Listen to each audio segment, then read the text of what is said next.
Estamos começando aqui mais uma live do Parlamento Aberto aqui direto do nosso perfil do Instagram. É isso aí. O pessoal aí vai começar a chegar. O Instagram está começando a avisar os nossos seguidores.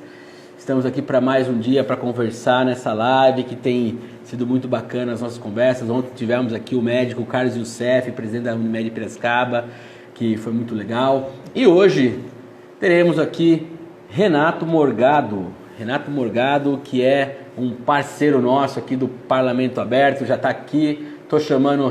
É isso aí, já vamos começando a nossa live, vamos começar o nosso papo, que tem muita coisa para a gente conversar.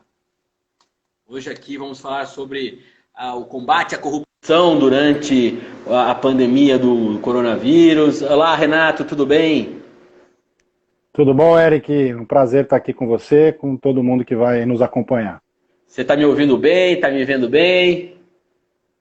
Eu te ouço super bem, você me ouve bem? Perfeito, está ótimo, cara.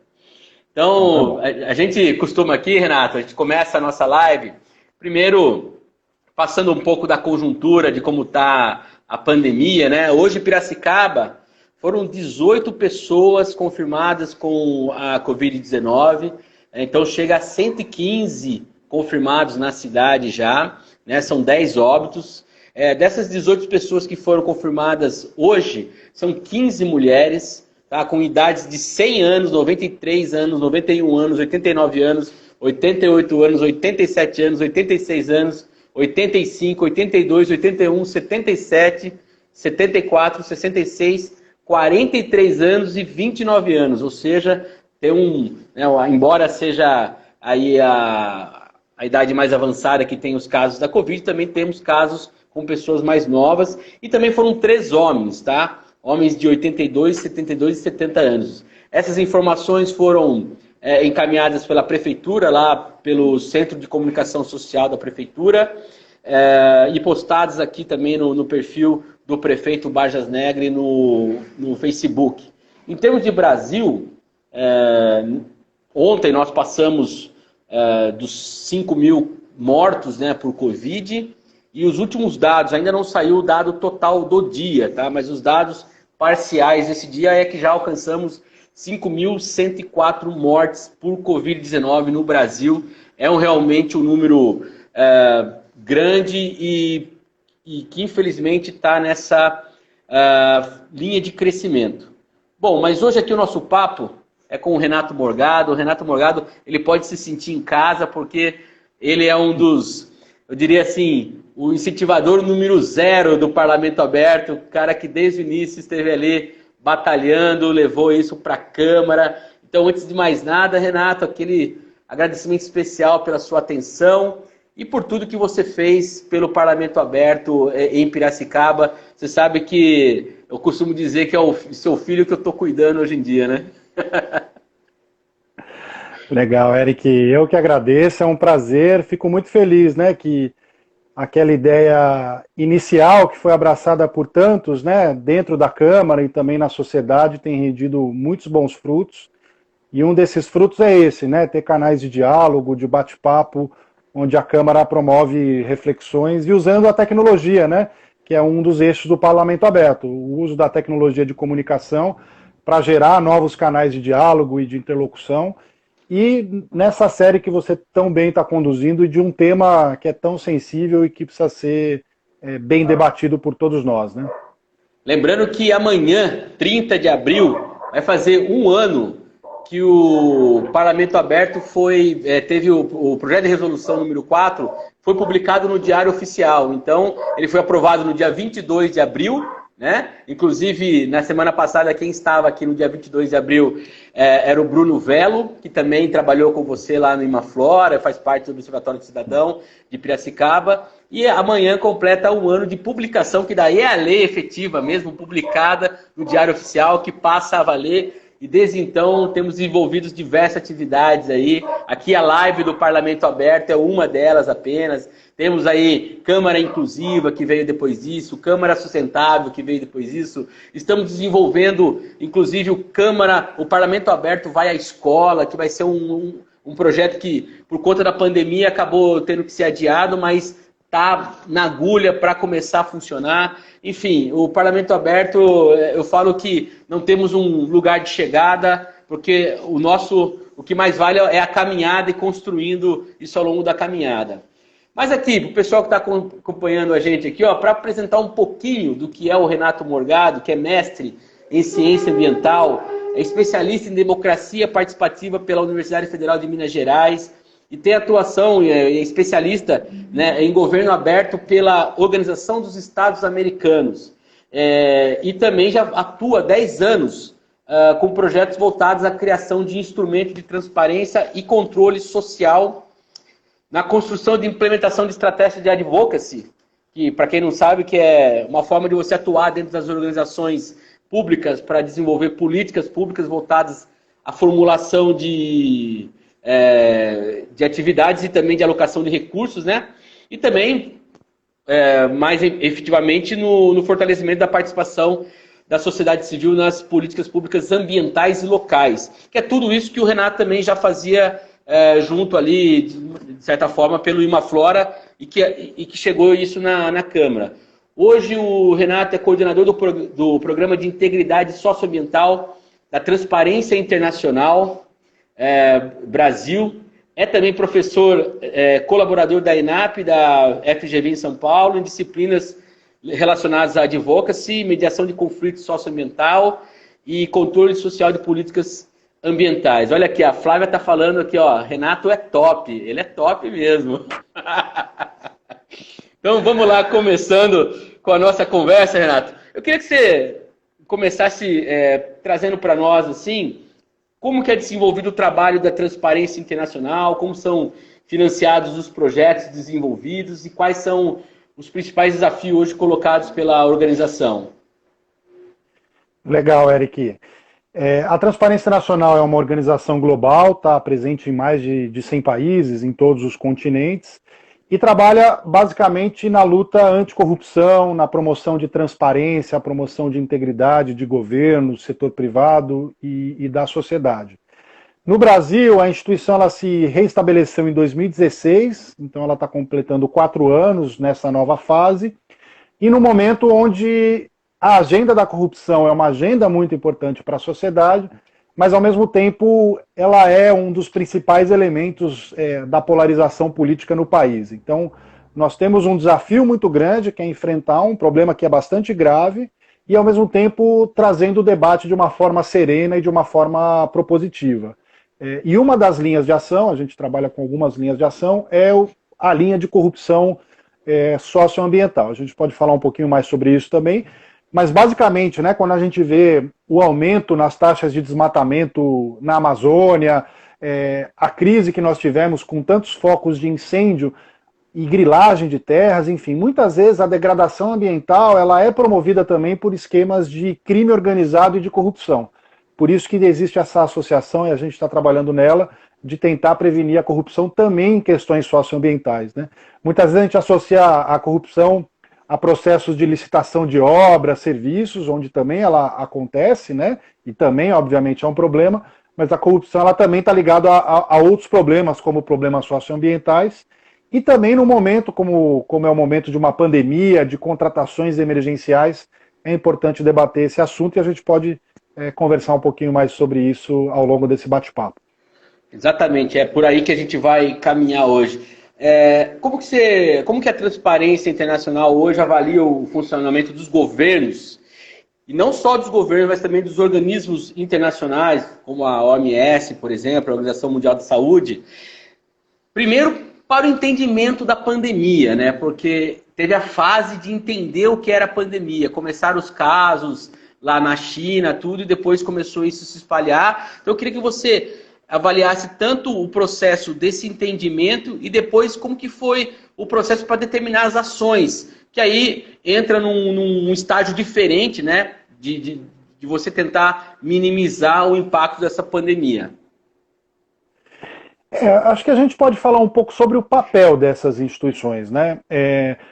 Quando a gente tem uma uma pandemia nessas proporções, né, é fundamental que a gente tenha organizações, tanto em nível nacional e subnacional, como são os governos estaduais e as prefeituras, né, no nosso caso de Piracicaba, mas também essas instituições internacionais, né? Então, o tamanho de uma crise como essa exige uma ação coordenada que vai desde o nível internacional, e aí a Organização Mundial de Saúde tem um papel fundamental, só que isso precisa se desdobrar e capilarizar em ações locais. Aí a gente chega até as prefeituras, mas passando, obviamente, pelo governo federal e pelos governos estaduais.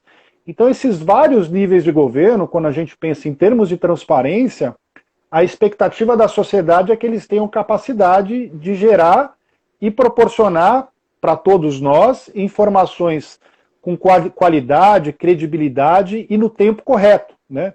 Porque numa situação emergencial as decisões elas precisam ser rápidas e a sociedade ela precisa ser informada nessa rapidez. Então, qualquer momento que existe uma quebra de confiança em qualquer um desses órgãos, a gente tem um problema.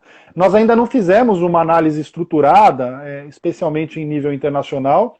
Em nível nacional, a gente pode citar algumas pesquisas, inclusive de organizações parceiras, mas talvez como primeiro comentário é isso, né? A transparência no momento de crise de saúde, uma crise sanitária como a gente vive, é um dos pontos centrais, né? O acesso à informação é um ponto central.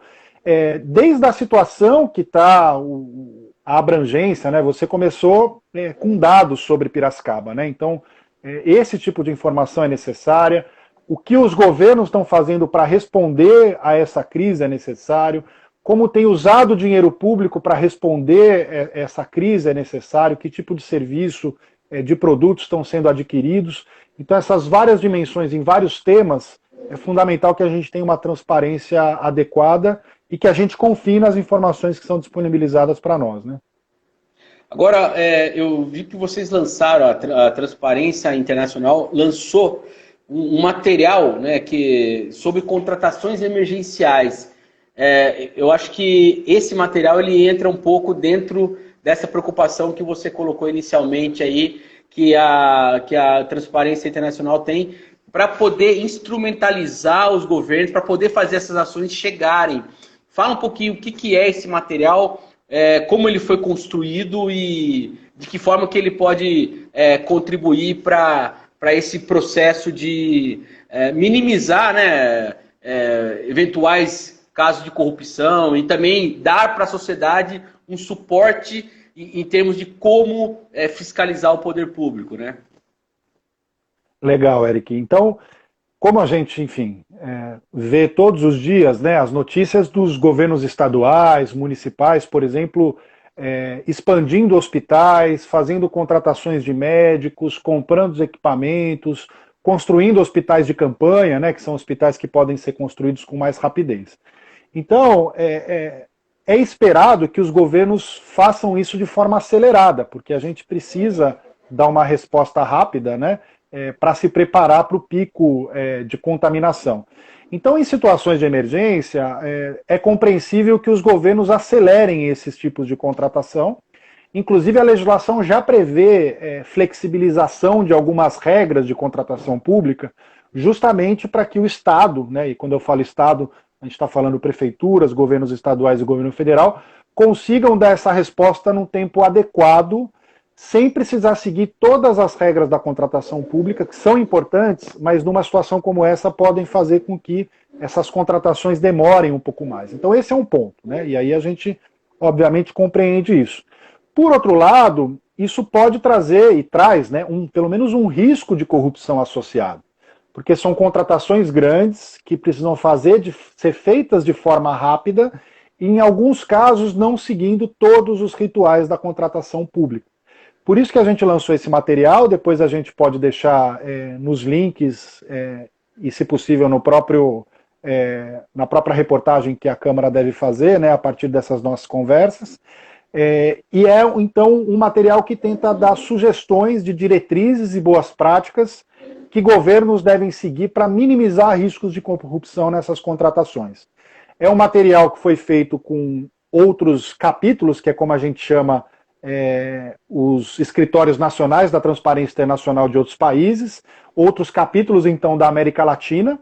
Então é um material internacional com diretrizes que se aplicam, obviamente, também à nossa realidade brasileira e que passam, né, de forma resumida. A gente pode avançar um pouquinho mais. Mas na transparência dessas contratações, então não é porque às vezes essas contratações têm que ser mais rápidas que não deve ter transparência total do uso dos recursos públicos, essa transparência ela deve ser garantida.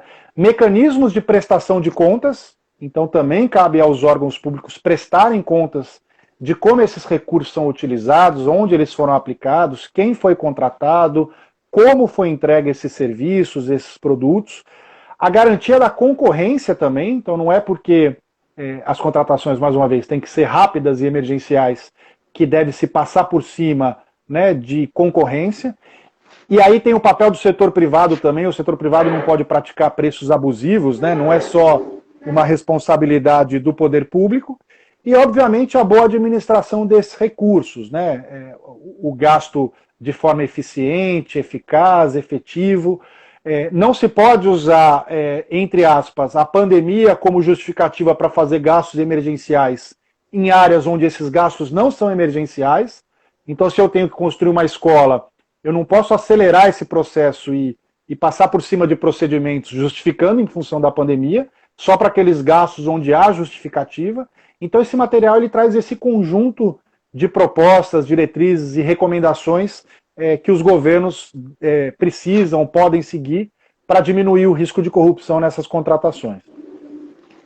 Nós vamos deixar esse material linkado na matéria, né? Para o pessoal que está nos seguindo aí, a gente tem feito tanto a divulgação prévia, né, aqui da live, mas depois a gente sempre faz uma reportagem sobre o assunto da live e coloca no site da Câmara, que é o câmarapiracicaba.sp.gov.br. E ali a gente vai deixar esse link aí, já coloca o link desse material, que o Renato me passou esse material antes da gente conversar, e é interessante pela didática que se utiliza. Eu acho que é interessante, antes da gente avançar para outros assuntos, e só para complementar em relação a isso, eu percebo que o material da Transparência Internacional, assim como outros materiais, a gente que está ligado à questão da transparência pública, eles têm que ter uma didática, né? Me fala como que vocês constroem, quais são os profissionais que se envolvem para conseguir buscar uma linguagem que seja entendível pelo público de maneira geral, para que não fique naquele...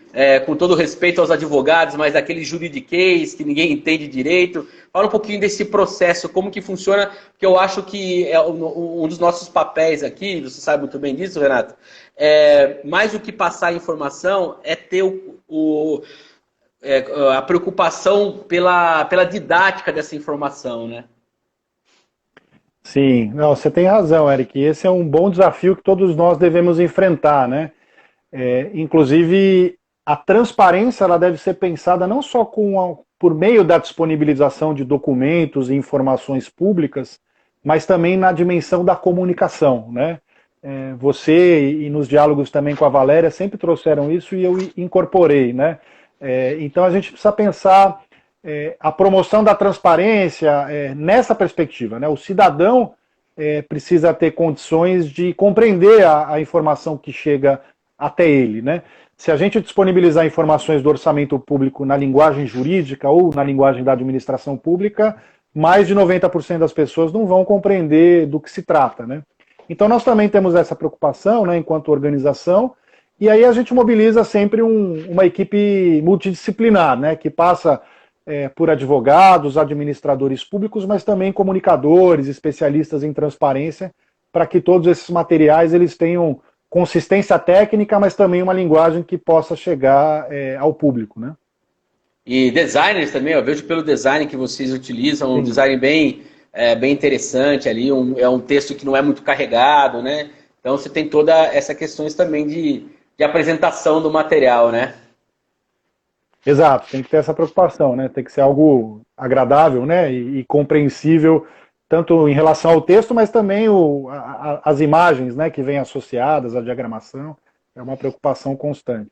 Você falou de umas preocupações da Transparência Internacional em relação às empresas não cometerem preços abusivos. Piracicaba teve um problema para compra de máscaras, né, em que a empresa ela passou a fazer um valor maior do que ela estava praticando, e a prefeitura acabou tendo que entrar num certo litígio ali para poder resolver, né? Estou só colocando isso para as pessoas entenderem que não é um assunto tão longe da gente. Aconteceu aqui com recursos piracicabanos, com recursos próprios. Então, são situações que naturalmente acontecem quando você tem um órgão, um ente público, né, que precisa fazer a compra em entes privados, né? Mas avançando na nossa conversa aqui, Renato, a transparência internacional, como você colocou, o foco dela é a corrupção. E eu queria que você falasse um pouquinho mais dessa linha tênue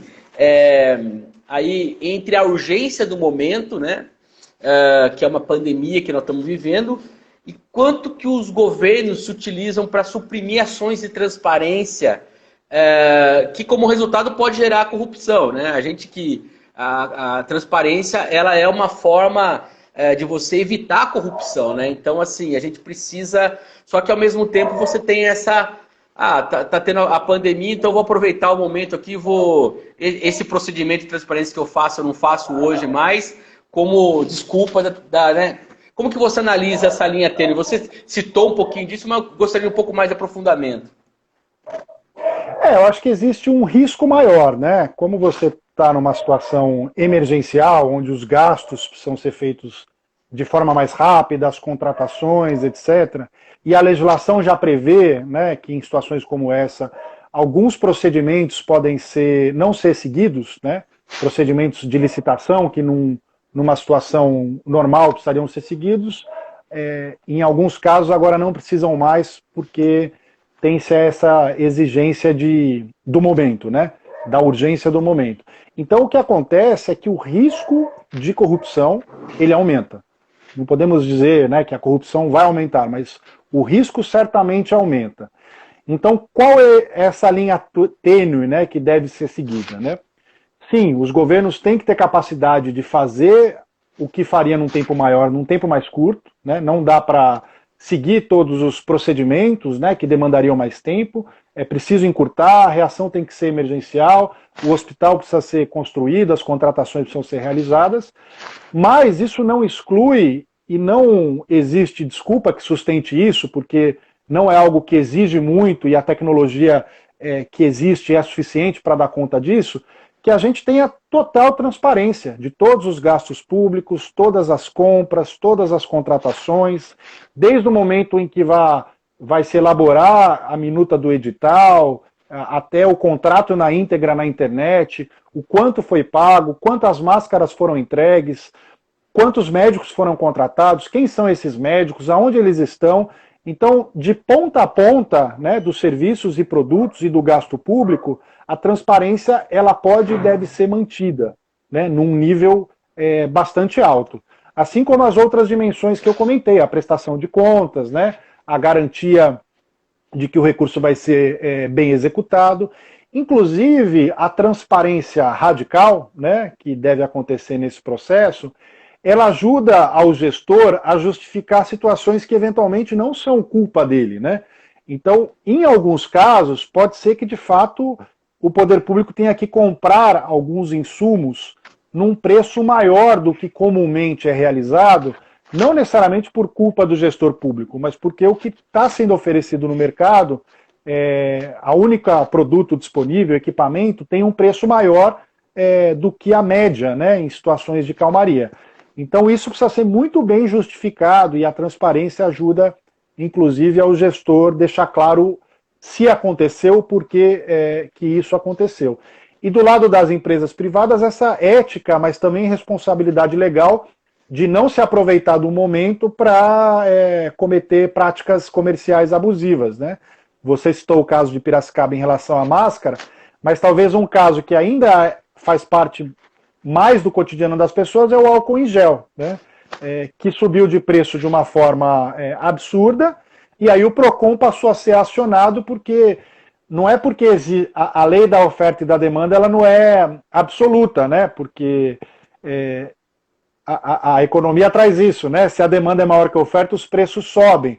Mas existem regras, né, de defesa do consumidor que colocam limites a isso, né? Então, no álcool em gel, um exemplo. O PROCON foi acionado e passou, inclusive, a multar determinados estabelecimentos, né? E isso também deve se aplicar a partir de outras regras, mas também a compras públicas, né? Então é interessante você ter citado o álcool em gel, porque realmente é algo que traz isso diretamente para a nossa realidade, né, que nós estamos vivendo dessa pandemia, e que mostra como que mais importante do que o discurso, do que nós aqui falando sobre a importância da transparência, é você ter instrumentos que possam contribuir para essa transparência. No caso, você citou o PROCON. O PROCON é um órgão, né, é um órgão público que ele é um instrumento que a sociedade tem que saber utilizar.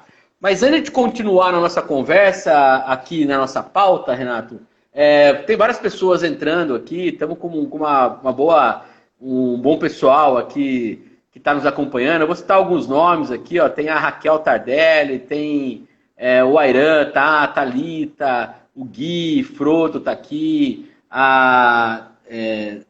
eu acho que Na Marques também tá aqui, enfim, Dani Teixeira, Cláudia Ascencio, ela tá falando aqui sobre a questão da Prefeitura de Piracicaba, que foi bem lembrado, tem a Moema Morgado, deve ser parente, não sei se é parente. Convidei a família toda para assistir, Eric, para dar ibope aqui, mas fico feliz que tem muito mais gente, hein? Marina Rodrigues, tem várias pessoas, muito legal. E o Eduardo Camolese está fazendo uma pergunta aqui que eu acho que é interessante por conta de abordar exatamente o tema que você atua, antes da gente continuar falando de pandemia. Ele está dizendo aqui, ó, você acha, Renato, que hoje determinadas políticas públicas podem ser estruturadas de forma a facilitar a corrupção socioambiental no país? Ou seja, a própria política pública ela tem como elemento essa facilitação, né? Ela busca fazer com que a corrupção seja implementada, né? Como que você vê isso daí, Renato? Eu concordo com essa tese, né? Porque o que a gente vê hoje nas políticas ambientais brasileiras, especialmente em nível nacional, é um enfraquecimento, primeiro, das instituições que têm o papel de combater o crime e a corrupção ambiental, como é o caso, por exemplo, do IBAMA, que é o órgão federal que cuida das questões ambientais e responsável pela fiscalização, mas tem um esforço também muito grande de flexibilização dos mecanismos de controle, de regras, procedimentos, por exemplo, em relação à exploração e exportação de madeira, né? Muita gente não sabe, mas parte da madeira que a gente consome no Sudeste ou que é exportada para outros países vem lá da Amazônia, né? Por meio da exploração florestal madeireira, que, se bem feita, pode ser um caminho, né, de desenvolvimento econômico e de sustentabilidade, porque é possível explorar sem uma degradação grande, de forma sustentável. A própria floresta tem capacidade de se recompor, mas muitas vezes a madeira ela vem de desmatamento, de esquemas de crime e corrupção, e o governo tem sistematicamente diminuído os mecanismos de controle, né, da cadeia da madeira, seja para exportação, seja para o mercado interno. Então, quando há esse movimento, certamente você tem uma diminuição da capacidade do Estado em enfrentar essas situações. E você tem também outras questões, por exemplo, existe uma medida provisória no Congresso, que é a medida provisória 910, que basicamente busca legitimar ocupações de áreas públicas na Amazônia, que muitas vezes, em muitos casos, aconteceu por meio de violência, associado a desmatamento, associado a esquemas de crime e corrupção. Então você também tem processos legislativos, né, que se iniciou no governo federal nesse caso, mas que a gente espera que o Congresso não aprove, que acaba legitimando e trazendo para a legalidade uma ação que na sua origem foi uma ação associada a crime, corrupção e impactos socioambientais. Então eu concordo com isso, isso está acontecendo na prática e a gente precisa, enquanto sociedade, cidadãos e organizações, reagir a isso. Agora, só um ponto que eu esqueci, Eric, que eu acho que vale mencionar, o governo federal também, por meio de uma medida provisória, ele quis propor que durante a pandemia, o governo federal não ficasse obrigado a seguir algumas regras e procedimentos da Lei de Acesso à Informação. O que a Lei de Acesso à Informação diz, para quem está acompanhando a gente e não conhece? Ela é uma lei super importante que traz, entre outras coisas, que qualquer um de nós pode fazer um pedido de informação ao órgão público e cabe ao órgão público responder em até 20 dias as perguntas que foram endereçadas por nós. É uma lei muito forte que deve ser cada vez mais utilizada. E o governo, nessa medida provisória, que suspendeu os prazos dessa lei, ou seja, o governo não seria mais obrigado a seguir essa lei durante a pandemia. Houve uma reação muito forte da sociedade, essa medida foi suspensa no Supremo Tribunal Federal, então isso mostra, como você trouxe no início, né, o uso da pandemia como justificativa para enfraquecimento da transparência, né? Então isso a gente não pode aceitar, enquanto sociedade a gente precisa se manifestar em contrário, né? Não é porque a gente vive uma situação como essa que as regras de transparência e as obrigações do Estado com a transparência pública devam retroceder. E eu diria pelo contrário, né? Num momento grave como esse, a transparência tem que ser ainda mais forte, o governo tem que dar ainda mais transparência em velocidade e em qualidade para todos nós. Você vê que é interessante, você citou a Lei de Acesso à Informação, essa tentativa que o governo federal teve, que foi barrada, a Lei de Acesso à Informação também atinge diretamente a gente. Aqui, eu gosto de fazer esse contraponto, trazer para a realidade, porque se a pessoa, por exemplo, entrar no nosso SIC da Câmara, que é o Serviço de Informação ao Cidadão, ou na nossa ouvidoria da Câmara, elas seguem a regra da Lei de Acesso à Informação. Então, seria algo que seria também flexibilizado nos estados e nos municípios, ou seja, seria uma reação em cadeia, né? Em todo o Brasil poderia criar um problema muito grave em torno da transparência, para a gente ver como que às vezes a gente fica falando num aspecto que parece que é abstrato, mas não é tão abstrato assim, né? Por isso que eu estou querendo pontuar isso. Voltando só um pouquinho que você falou do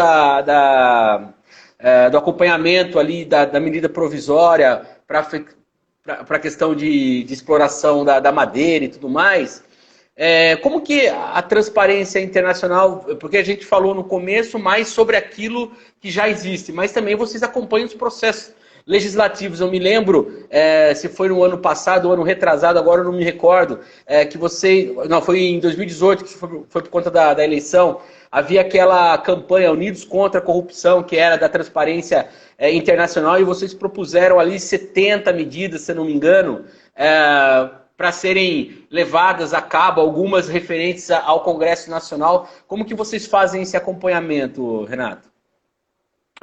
Legal, Eric. Aí acho que vale só uma introdução a esse tema, né? A Transparência Nacional ela trabalha nessa agenda anticorrupção e numa abordagem, né, numa compreensão de que a gente só combate corrupção, previne e combate corrupção dentro da democracia e por meio do aprofundamento dela, né? Então acho que isso é importante e atrelado a isso, a nossa abordagem ela busca promover, então, né, a partir dessa compreensão, reformas institucionais, mudanças de práticas, de comportamentos, para que a gente possa avançar em direção a uma sociedade onde a corrupção ela tenha pelo menos o seu espaço diminuído, né? E aí dentro disso a gente construiu com participação da sociedade, em parceria com a FGV, esse pacote de medidas, que são as novas medidas contra a corrupção. São cerca de 70 propostas, muitas delas projetos de lei, que buscam aprimorar desde a transparência pública, mecanismos de participação e controle social, e também o funcionamento das instituições, tribunais de conta, Ministério Público, os mecanismos também de repressão à corrupção. Então ele é um pacote que busca, desde as ações de prevenção, né, transparência, educação para a cidadania, aumento da participação social, até o aprimoramento dos órgãos que devem detectar e fazer mecanismos de repressão ou de sanção a determinados agentes públicos que possam cometer corrupção. Então esse é o pacote de novas medidas contra a corrupção. Quem quiser também a gente pode deixar o link depois. E aí, dentro desse pacote, a gente tem uma campanha que chama Unidos contra a Corrupção. E até por que a gente colocou esse Unidos contra a Corrupção? Né? Porque a corrupção ela entrou muito na polarização política do país. E, na verdade, independentemente do lugar que a gente se entende no espectro ideológico, né, seja em questões de costumes, de economia, enfim, que faz parte da diversidade de compreensão que qualquer um de nós pode ter sobre o funcionamento de tudo isso, a ideia é juntar a sociedade, né, os vários setores da sociedade, parlamentares de vários partidos e orientações ideológicas, porque a gente pode ter um acordo e uma compreensão compartilhada de que é necessário avançar no enfrentamento da corrupção dentro desse marco de reformas institucionais.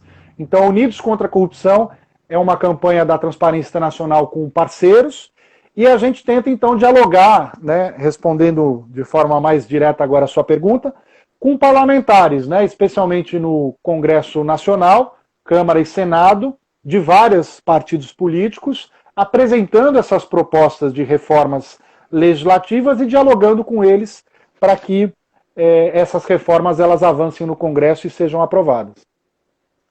Então isso continua, né? Apesar de ter sido lançado na eleição em 2018, continua o trabalho de apresentação e isso. Continua. Isso, porque ali foi o lançamento desse pacote, né? Uhum. Agora o desafio, que não é pequeno e que vai, enfim, durar um tempo, é esse processo junto ao Congresso Nacional e em diálogo com a sociedade para que essas medidas elas sejam aprovadas, né? Então esse é um processo, claro que a gente gostaria que fosse mais rápido, mas o processo legislativo ele tem o seu tempo. Então esse é uma campanha permanente, né? Vamos dizer assim. A gente espera que num futuro a gente consiga aprovar boa parte dessas medidas, mas é uma campanha que vai durar ainda um tempo.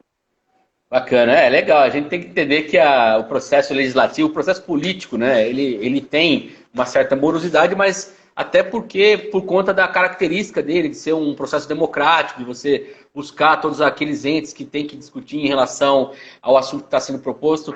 Só lembrar, né, que essa campanha da transparência foi, inclusive, apresentada também na Câmara de Vereadores, né, teve uma representante da Transparência Internacional que levou isso para nós, então vale citar essa participação na Câmara. O Rafa está perguntando aqui, aproveitar o pessoal que está participando, Renato, que ele falou aqui que respiradores foram comprados com preços mais caros e a justificativa foi que pela questão do prazo da entrega. Esse tipo de situação, prazo de entrega, é justificativa? De que maneira dá para saber o que é uma justificativa, eu vou fazer uma redundância, uma justificativa realmente justificável e o que não é, entendeu? Ele está perguntando sobre isso. Eu não consigo, enfim, analisar um caso concreto sem mais informações, né, detalhadas. Mas o que está acontecendo em muitos casos é isso, né? Os fornecedores, a tendência é querer ter o lucro maior possível, né? E então, se um determinado governo ou prefeitura quer algo muito rápido, no processo de negociação, esse fornecedor ele pode aumentar o preço, né? Isso acontece também nas relações privadas, né, de compra e venda, né? Muitas vezes nesse processo, onde você quer algo muito rápido, o vendedor fala, mas nesse prazo vai ficar tanto, né? Se eu puder entregar daqui a 2 semanas, 1 mês, etc., o preço pode ser menor. Mas precisa analisar caso a caso, né? E com um pouco mais de informações, mas o que a gente tem de notícia é que isso tem acontecido, né? Em função da demanda dos governos, né, do mundo todo, ser muito grande, as empresas privadas elas têm aumentado o preço. Mas eu volto, né, o que eu tinha dito, cabe ao poder público que está fazendo a compra justificar de forma exaustiva e detalhada o porquê comprou algo num preço maior, né? E aí, com as informações completas, a sociedade, os meios de comunicação, mas também os órgãos de controle, que têm obrigação legal inclusive de investigar e, se houver algum erro, sancionar e se for algum erro de corrupção, inclusive numa perspectiva criminal, as informações têm que estar disponíveis para esses órgãos, né? Então, por exemplo, tribunais de contas do Estado, Ministério Público.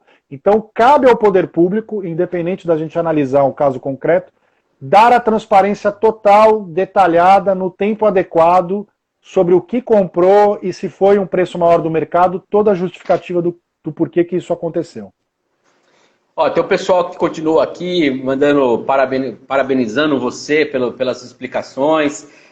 Tá chegando, então o pessoal que está nos acompanhando, fiquem à vontade para enviar perguntas para o Renato e também aqui para fazer seus comentários, tá? Estão todos aqui de portas abertas aqui. Mas a gente continua na nossa pauta, Renato, eu acho que você citou no começo que a Transparência Internacional ela trabalha também com parceiros, né? E tem essa parceria com o Open Knowledge Brasil, né? Que é a rede de conhecimento livre ali, que lançou o índice de transparência da Covid-19 para avaliar a qualidade dos dados e informações relativos à pandemia do novo coronavírus. Explica o que é essa ferramenta e como que ele está auxiliando na transparência do setor público neste momento. Lembrando que eu achei interessante, né? O estado com melhor pontuação. Aqui, aliás, os dois primeiros estados, um é o Pernambuco e o outro é Ceará, né? Interessante. A Open Knowledge é uma organização que faz um trabalho super importante na promoção de transparência e abertura de dados. Quem não conhece, vale a pena seguir nas redes sociais e acompanhar o trabalho. É parceira da TI em diversas atividades. Essa iniciativa é da Open Knowledge, né, e que tem cumprido um papel super importante. Então, o que eles fizeram, e depois, mais uma vez, recomendo que vocês acompanhem nas redes, né? Eles fizeram um ranking de transparência dos estados brasileiros e do governo federal em relação a algumas informações sobre a pandemia de coronavírus, e aí ranqueando esses estados a partir dessa avaliação que eles estão atualizando, se eu não me engano, semanalmente. Eles estão olhando muito para informações que são super importantes, relacionadas especialmente à quantidade e perfil das pessoas que têm adoecido, né, que têm contraído a Covid-19, e também as condições que os estados têm, né, as informações que os estados dão em relação às condições de atendimento no sistema público de saúde, como, por exemplo, a porcentagem de leitos ocupados, o número de testes que estão sendo feitos para medir quantas pessoas contraíram o vírus, né? E isso é muito importante porque na primeira pesquisa, eu trouxe uma colinha aqui, fique à vontade, para ter os números certinhos para você, que senão a memória falha, né? Na primeira avaliação que eles fizeram no início de abril, dos 27 estados, mais o governo federal, né, então são 28 órgãos, níveis de governo e entes de governo avaliados, só 3 deles foram considerados com nível alto ou bom de transparência. E 20 foram considerados com nível baixo ou muito baixo.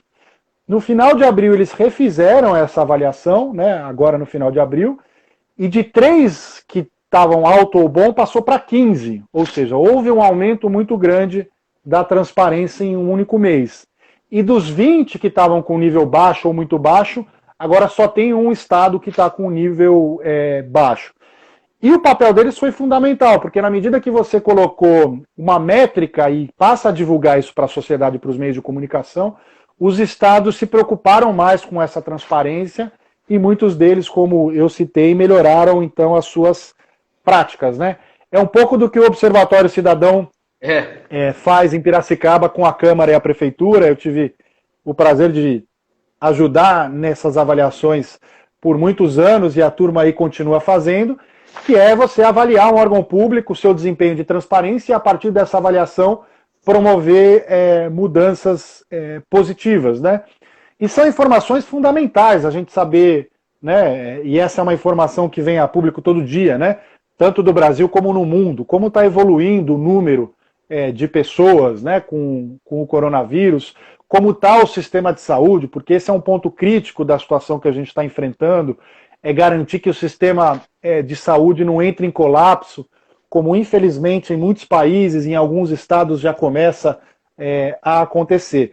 Então isso é o trabalho que eles têm feito, eu sugiro que quem tiver interesse acompanhe.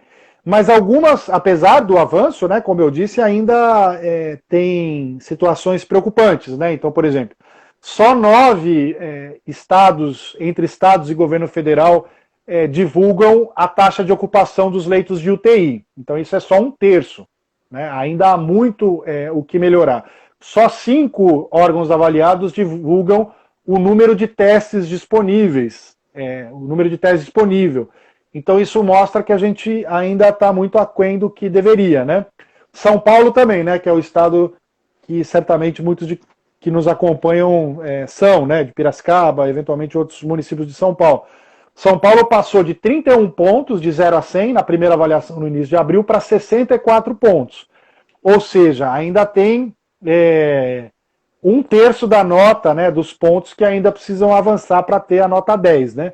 São Paulo é o 11º estado. Então, apesar de ser o estado mais rico, ou seja, que teria mais condições administrativas, né, de equipe, para manter boas estruturas de transparência, é o 11º. Como você disse, né? Você falou Pernambuco e Ceará, que você disse que estão... Primeiro e Pernambuco segundo. E Ceará, então são... Pernambuco com 98 de pontuação e Ceará com 95. Então, são estados do Nordeste que têm, né, muitas vezes um orçamento per capita menor do que o que a gente tem em São Paulo, né? São estados com menos recursos públicos que nós e que conseguem ter um desempenho superior a nós em relação à transparência. Isso evidencia que transparência não é uma questão necessariamente de recursos, né, mas de disposição em fazer com que ela aconteça da forma adequada. Né? Perfeito, interessante. Ó, são 4 estados com pontuação acima de 90, né, dentro dessa avaliação. Então, Pernambuco com 98, Ceará com 95, o Espírito Santo com 93 e Rondônia com 90. São estados realmente... em termos daquilo que a gente imagina de estados mais fortes do Brasil em termos financeiro, não são estados fortes, né? São estados com um orçamento bem reduzido, mas que conseguem ter um nível de transparência justamente, eu acho importante, Renato, e aqui eu já queria que você fizesse um comentário, porque é um comentário que eu fiz numa live que eu participei para divulgar o Parlamento Aberto, que muito mais do que a gente pegar e mostrar o que é certo e o que é errado, existe uma cultura da transparência, né? Eu gostaria que você falasse um pouquinho do quanto que essa cultura da transparência cria legitimidade para o Estado, cria legitimidade para, né, os entes públicos, cria uma confiança com a sociedade, eu acho que é fundamental nesse momento. Um dos aspectos, aqui eu faço um comentário daquilo que a gente viveu na Câmara. A Câmara, ela buscou o Parlamento Aberto também por conta de ter essa legitimidade diante do público. Eu queria que você fizesse um comentário diante disso, justamente para desmistificar essa ideia, falta dinheiro. Não. Que seja o dinheiro que tenha, mas estamos falando de uma cultura, né? Sem dúvida. E a gente está numa transição, né?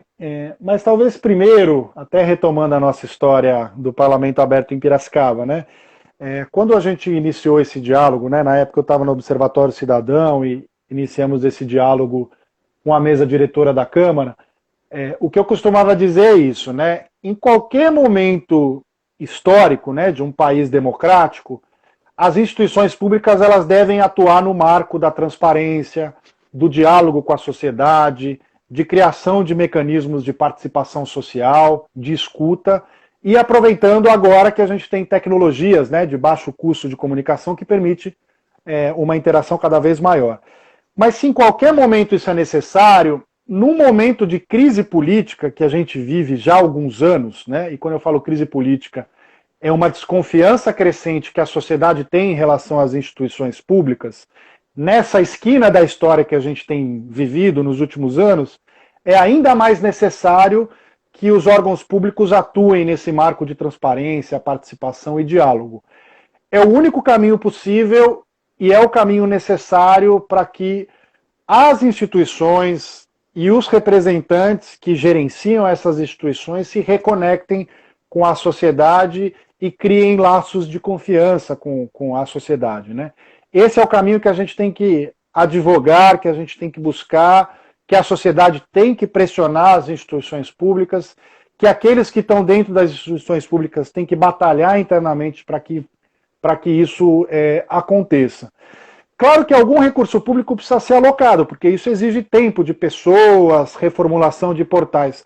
Mas é um recurso baixíssimo em relação ao que traz de benefício e não é um recurso que, de forma alguma, impede ou é limitado pelas outras atividades e os outros custos que as instituições têm.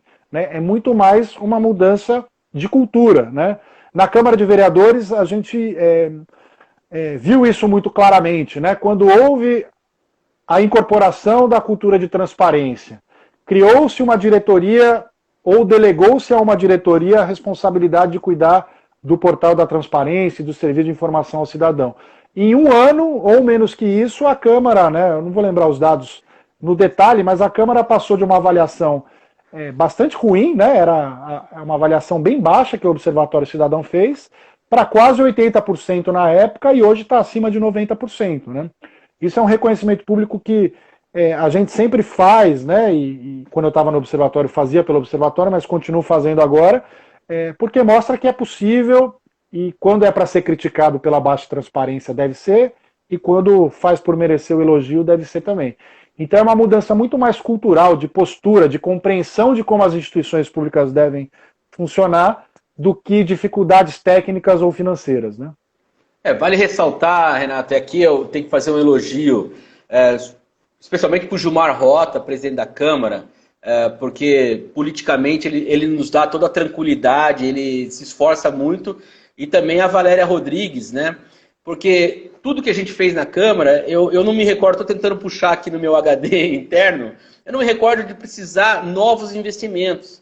Foi só realocação de recursos, foi só, como você colocou, uma cultura, um desenvolvimento de ações, mas não teve grandes investimentos, não teve grandes obras, não é algo que demandou do poder público um recurso que ele não tivesse, não fez dívida. Então, eu acho que é importante a gente pontuar isso. São coisas que estão dentro já da estrutura do poder público e que pode ser usado. E aproveito aqui, Renato, a Valéria mandou uma mensagem bem interessante. Ela quer fazer aqui, ó.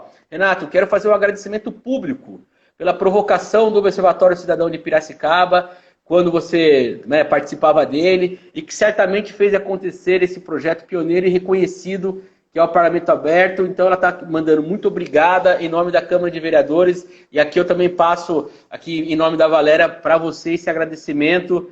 E aí eu ganhei duas coisas, eu ganhei um projeto imenso e ganhei um amigo também, que hoje a gente está junto numa luta aí, né?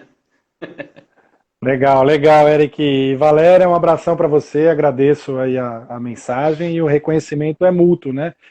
E acho que foi um processo muito interessante de diálogo com a Câmara, né? E mantida a independência sempre do Observatório, mas um diálogo sempre muito sincero, próximo, e em determinado momento, quando a Câmara decidiu implementar o programa, sempre muito colaborativo, né? Então, tanto o papel da sociedade, acho que exemplifica muito bem, né? Quando tem essa convergência feliz, né? Entre uma sociedade que faz a justa cobrança, né, por transparência e abertura dos órgãos, e a compreensão tanto de quem está liderando a instituição, né, você citou o Gilmar Rota, o Matheus Zeller também na época, então os presidentes da Câmara apoiaram, mas também os diretores e no caso da Valéria, que comprou muito o projeto, e você.